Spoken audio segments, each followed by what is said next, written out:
जय माता दी प्रिय भक्तों। आज 22 सितंबर 2025 दिन सोमवार और माता रानी का पहला नवरात्र की ढेरों शुभकामनाएं। आप सभी को आज भक्तिमय रस में आप सभी माता शैलपुत्री की कथा श्रवण करेंगे। तो कथा इस प्रकार है।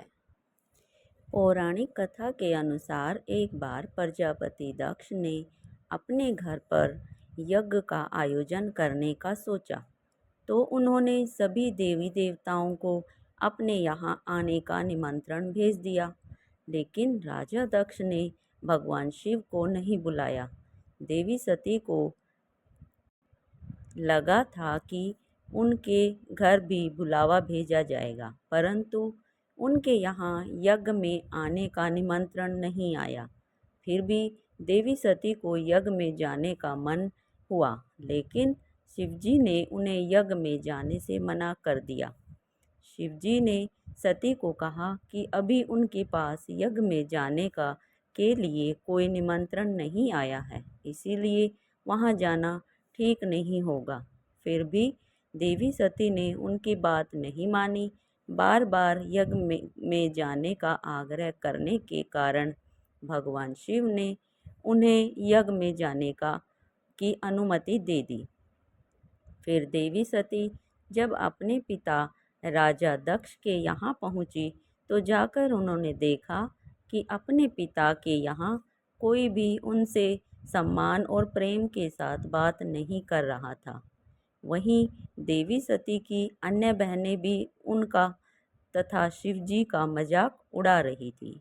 स्वयं देवी सती जी के पिता प्रजापति दक्ष ने भी सती का अपमान करने का कोई मौका नहीं छोड़ा। इस प्रकार वहाँ मौजूद सभी लोग सती के साथ रूखा व्यवहार कर रहे थे। लेकिन जब सती जी की माता ने अपनी बेटी को देखा तो प्यार से गले लगा लिया, परंतु अन्य सभी का ऐसा व्यवहार देखकर सती बहुत दुखी हुई।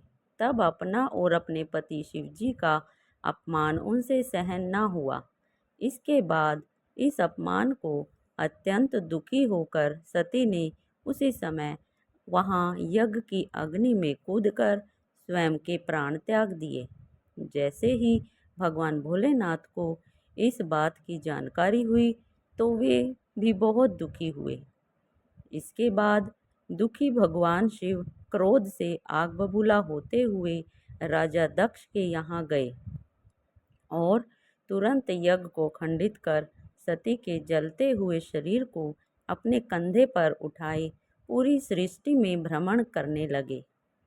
जब ये दृश्य सभी देवताओं ने देखा कि शिवजी अपनी सुध बुध खोए हुए माता सती को कंधे पर उठाए घूम रहे हैं, तभी सभी देवी देवताओं ने श्री विष्णु जी से प्रार्थना की, हे भगवान, आप ही कुछ करें।